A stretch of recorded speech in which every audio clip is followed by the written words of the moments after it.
जय जगन्नाथ। चिंतन रे एक नुआ वीडियो रे आपन को पुणी स्वागत। आज आम आलोचना करिबा प्रकृत साधु किए बा प्रकृत साधुत्व कहा पाखरे अछि। आमे आम जो साधारण नजरिया रे आमे देखिबा बा विवेचना करिबा। गोटे साधु कहिले नॉर्मली आम कौन बुझुछु, शास्त्र उपरक जीवानी।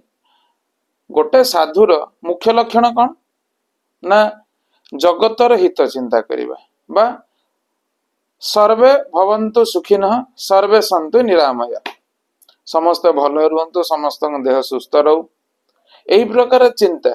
आउ कौन समता, समता अर्थात समस्त प्रति समान भाव।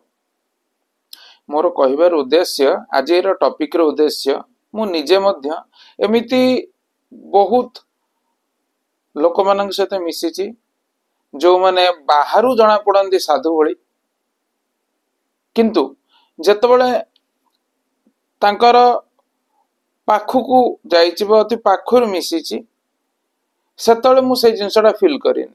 अर्थात बाहरे बहुत किछि करंती, आश्रम मठ या प्रति पूरा सरेंडर हो जाती, या प्रति तांकर काम आश्रम बा गोटे मठ प्रति तांकर डेडिकेशन बहुत थाए। किंतु निजर जो फैमिलियर लाइफ, मोर साधु केबेरे अर्थात नुहे जे सन्यासी केवल गृहस्थ जो माने घरे रहउचंती से माने कथा कहूची।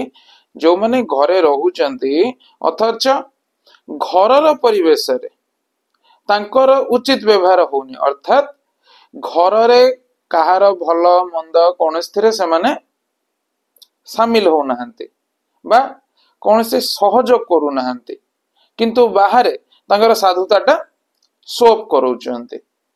मु कहूनी से माने भंड बेली, से मानकर आध्यात्मिक दिगरे इंटरेस्ट अच्छी, किंतु हुए तो से माने ठीक से जिनसटा को बुझी ना। कारण गोटे जीवर पांचटा स्टेज थाए। तदुर प्रथम होचे पशुत्व, जो थे गोटे जीव जन्म नहीं थाए। नॉर्मली समस्त कथा कहूनी, प्रायतः जीव से पशुत्वटा को से प्रथम चेंज करबा दरकार मनुष्यत्वटा को। मनुष्यत्व अर्थात गोटे भल मनीष केंती हे परिबो। मनीषर प्रथम शिक्षा क्षेत्र कोटा ना तार गृह। जदि से ता घरे अन्य मानक सहित प्रॉपरली चली पारुनी, प्रॉपरली टाइम दे पारुनी, ताहले सतर कौन से जने साधु? केवल बाहरे केवल धोती पिंधि चिता चैतन्य हेई जदि आमे रहिबा, बाहरे साधन भजन सब करिबा, किंतु घरर माँ, घरर स्त्री, घरर पिला माने अवहेलित होउथिबे, ता प्रति निजर कर्तव्य बा दायित्व ज्ञान ठीक से लिभो नथुबा, ताहले कोन तांको प्रकृत साधु कहजिबो कि? तेणु मोर कहवा कथा, एई प्रकार साधुंकर संख्या बहुत अच्छी, जो मानक पाखुर देखिले चिन्ह हुए। कहीं ना बाहर परिवेश रे सेमान अति भल, किंतु तांको घर ठीक न थाए।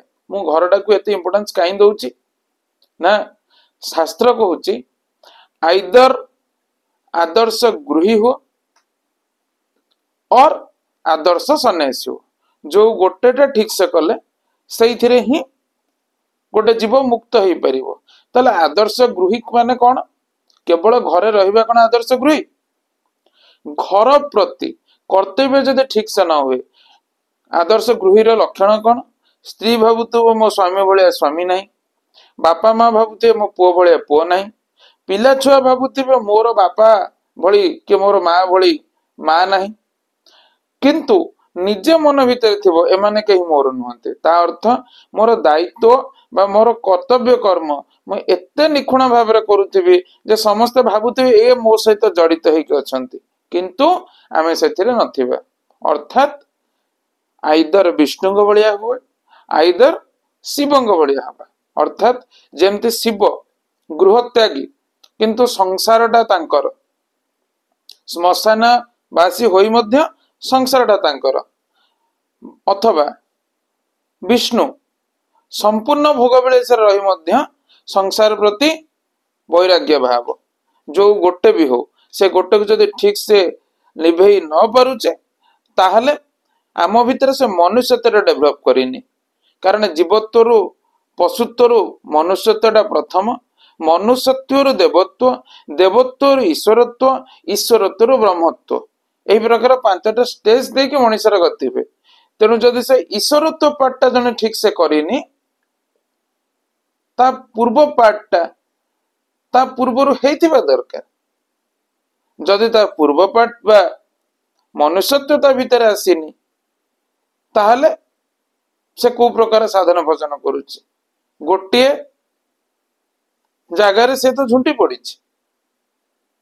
अर्थात यही भली साधु संख्या भी एत अधिक हो जाइए जो माने केवल मात्र बाहर शोअप करुचंती आउ किछि जो माने शोअप करू नाहंती आध्यात्मिक दिगरे इंटरेस्ट अच्छी किंतु संसार टा को ठीक से बुझी नाहंती निजर परिवार प्रति दायित्व टा ठीक से बुझी नाहंती से माने केवल भाबुचंती तो आमे तो भगवान को धरचु आमर संसार कौन जदि संसार किछि नुहे ताले संपूर्ण भाव घर छाड़ी दियंतु जदि घरे रही ताले घर दायित्व भी नबार अछि जेमिति जणा ऑफिस जाउछि ऑफिस जाउछि माने ताको ऑफिस कर्म करिया को पड़िबो नले से पैसा पाइबोनी जदि ऑफिस रे से बसी के भगवत चिंता करिवो जे कामटा तो ठीक से न करिवो मास शेष को दरमाटा पाइबोनी सेमती घर को गोटे ऑफिस टाइप रे भाबी के ईश्वर कथा को निज घर बेले चिंता करके उभय काम को साइमल्टेनियसली करिया पई पड़े जदि न करि परचे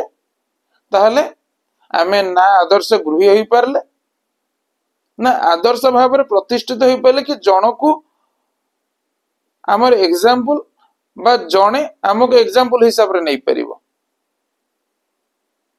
तेणु आज वीडियो रे एतिकी आपण केमती लागिला मतामत जणांतु यह मोर मन कथा जहाँ मु निजे देखी निजे अनुभव करी से जिनस ही आपण पाखे व्यक्त करुचे रहिली जय जगन्नाथ।